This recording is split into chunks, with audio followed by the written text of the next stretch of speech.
ultimate end of the universe is known as the heat death. This is the ultimate chaos. Maximum entropy of the universe. The second law of thermodynamics states that the state of entropy of the entire universe as an isolated system will always increase over time. It describes the spontaneous heat flow from a hot body to a cold body. Life starts from a complete order, a system of very low entropy, where we have the arrangement of the DNA of a plant per se, a genome, organelles in the plant cell, the cell itself, tissues, various parts of the plant consisting of specialized and non-specialized cells. And you imagine all this and you begin to realize that the sprouting of a simple seedling takes a lot of work. A lot of this work needs to be done for the flow of energy without the increase in entropy. But eventually entropy would increase in one way or the other. This is because the total entropy of an isolated system could never decrease. The unpredictable nature of chaotic systems can be seen as a manifestation of increasing disorder.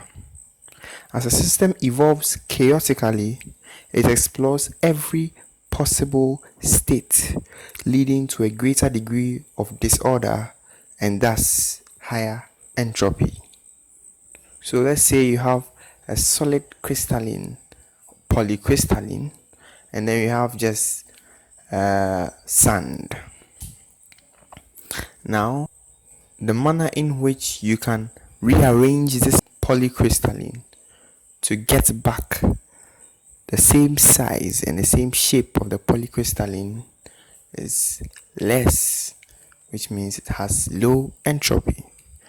But then the manner in which you can rearrange all the sand particles to get back that pile of sand is so numerous, which means it has high entropy. That is basically what entropy is about. James Clerk Maxwell first emphasized the butterfly effect and is seen as being one of the earliest to discuss chaos theory. Another early proponent of chaos theory was proposed by Henry Poincaré in 1880 while he was studying the three-body problem. He found that there can be orbits that are non-periodic and yet not forever increasing nor approaching a fixed point.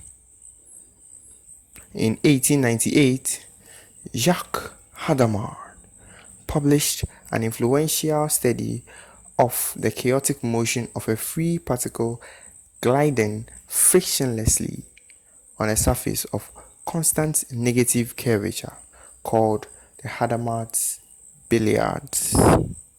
Hadamard was able to show that all trajectories are unstable, in that all particle trajectories diverge exponentially from one another with a positive Lyapunov exponent.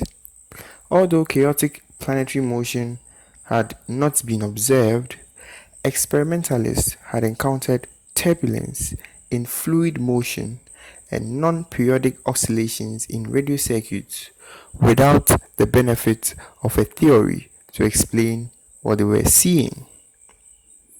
In 1959, Boris Chirikov proposed a criterion for the emergence of classical chaos in Hamiltonian systems. He applied this criterion to explain some experimental results on plasma confinement in open mirror traps. This is regarded as the very first physical theory of chaos, and Boris himself is considered as a pioneer in classical and quantum chaos. For over 100 years, biologists have been keeping track of populations of different species with population models. Most models are continuous, but recently scientists have been able to implement chaotic models in certain populations. For example, a study on models of Canadian lynx showed there was chaotic behavior in a population growth. Robert M. May himself did some of these foundational crop coevolution studies, and this in turn helped shape the entire field. Even for a steady environment, merely combining one crop and one pathogen may result in quasi-periodic or chaotic oscillations in pathogen population. So, life such as that of a plant receives low entropy from the sun, uses it, and expels high entropy in the form of heat after photosynthesis.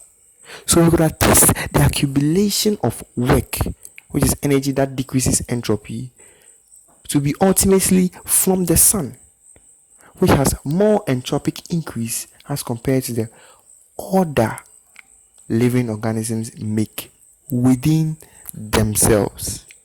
This makes living organisms by themselves not isolated systems due to their excessive dependence on the sun. An upcoming theory still under study developed by Jeremy England, American scientist, explains that random systems organize so as to efficiently absorb and dissipate energy. And with this, if true, we could connect the origin of life itself and how it correlates positively with entropy. But maybe, just maybe, we might be wrong. Maybe the whole point of entropy could be explained as the randomness of an isolated system that is confined, and eventually the energy dissipated becomes ordered at a point to become zero entropy all over again. Just like the hypothesis where the universe suffered a big bang, just so to end up at a point becoming a big crunch.